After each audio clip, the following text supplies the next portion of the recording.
Hi friends, నేను మళ్ళీ వచ్చాను మరో పిచ్చి థియరీతో. ఇది ఈ మధ్య చాలా వార్తల్లో ఉంది. అయితే ఆలస్యం చేయకుండా వీడియోని ప్రారంభిద్దాం. ఒక చోటు ఉంది, అంత పవిత్రమైనది, అంత రహస్యమైనది. ఇప్పటివరకు ఏ మనిషి కూడా దానిని అధిరోహించలేకపోయాడు.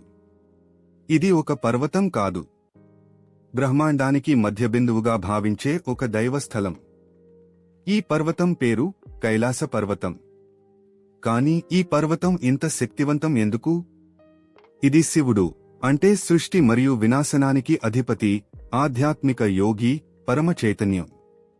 ఆయనతో ఏ సంబంధం కలిగి ఉంది? బ్యాక్గ్రౌండ్: టిబెటన్ మంత్రాలు లేదా హిమాలయ సంగీతం. మరి వెళ్దాం, కైలాస పర్వతం మరియు మహాదేవుడి రహస్యాలను తెలుసుకుందాం. 2. స్థానం మరియు ప్రాముఖ్యత 0:45:1:45. కైలాస పర్వతం టిబెట్ దేశంలో ఉంది. ఇక్కడి నుంచే 4 పవిత్ర నదులు ఉద్భవిస్తాయి: సింధు, బ్రహ్మపుత్ర, సత్లెజ్ మరియు కర్నాలి. ఇది గంగకు ఉపనది. ఇది చూస్తే ఇది భారత ఉపఖండానికి జీవప్రవాహం ఇచ్చే హృదయం లాంటిది. హిందూ మతంలో కైలాస పర్వతం సాధారణ పర్వతం కాదు. ఇది శాశ్వతంగా శివుడి నివాసం. అక్కడ ఆయన దేవీ పార్వతితో ధ్యానం చేస్తారు. జైనమతంలో దీన్ని అష్టపాద పర్వతం అంటారు. అక్కడ మొదటి తీర్థంకరుడు మోక్షం పొందారు. బౌద్ధమతంలో ఇది దెంచోక్ అనే పరమానంద దేవత నివాసంగా భావిస్తారు. బోన్ అనే ప్రాచీన తిబెట్టన్ మతం దీన్ని ఆధ్యాత్మిక శక్తి కేంద్రంగా పరిగణిస్తుంది. అంటే ఎన్నో మతాలు, కాని ఒకే పర్వతం. అన్ని ఒకే దివ్య సత్యాన్ని సూచిస్తున్నాయి. 3. ఎవరూ ఎక్కలేని పర్వతం 1:45, 2:45. ఎవరూ ఇప్పటివరకు కైలాస పర్వతం శిఖరాన్ని ఎక్కలేకపోయారు. చాలామంది ప్రయత్నించారు, కాని వింత సంఘటనలు జరిగాయి. 2001లో స్పెయిన్ నుండి కొంతమంది పర్వతారోహకులు చైనా ప్రభుత్వ అనుమతితో ప్రయత్నించారు. కాని మొదలుపెట్టే ముందు వాళ్లు అర్ధాంతరంగా వెనక్కి వెళ్లిపోయారు. మాకు దైవ హెచ్చరిక లభించింది అని చెప్పారు. పూర్వం ప్రయత్నించిన వాళ్లు వింత అనుభవాలను చెప్పారు. కొంతమంది వేగంగా ముసలివాళ్లవారయ్యారట. కొంతమంది వింత దర్శనాలు చూశారట. ఇక్కడ కాలం మరియు స్థలం వేరేలా ప్రవర్తిస్తాయంటారు.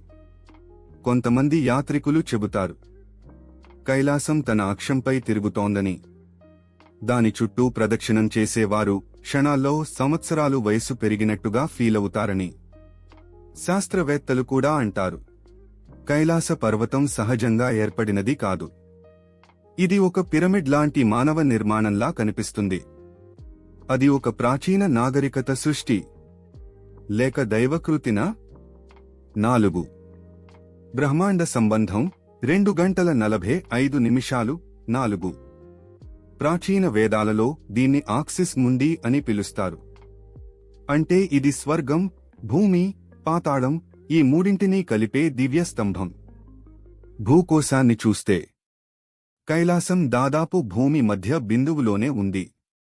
మరియు దీన్ని Stonehenge, Giza pyramids, Easter దీవులతో కలిపితే ఒక పరిపూర్ణ జ్యామితీయ రేఖ ఏర్పడుతుంది. ఇది యాదృచ్ఛికమా? లేక పూర్వజులు ఈ శక్తి గ్రిడ్ గురించి తెలుసుకున్నారా? వేదాల ప్రకారం శివుడు ఇక్కడ ధ్యానం చేస్తారు ఎందుకంటే ఇది భౌతిక మరియు ఆధ్యాత్మిక శక్తుల సంగమ స్థలం. ఇది భూమిపై అత్యంత శక్తివంతమైన కేంద్రం. 5. పురాణాలు మరియు రహస్యాలు 4:05:30. పురాణం 1 దేవతల పూజ స్థలం. రాత్రివేళ ప్రపంచం నిద్రపోతుంటే దేవతలు స్వయంగా కైలాసానికి వచ్చి శివుడిని ఆరాధిస్తారు. కొంతమంది యాత్రికులు డమరు శబ్దం విన్నారని చెబుతారు. పురాణం 2 అంతర్భాగంలోని లోకం. కొంతమంది తిబెట్టన్ లామాలు అంటారు, కైలాసం లోపల ఒక రహస్య ప్రపంచం ఉంది, సంభాల. ఇది అమరులు మరియు పరమజ్ఞానులు నివసించే స్థలం.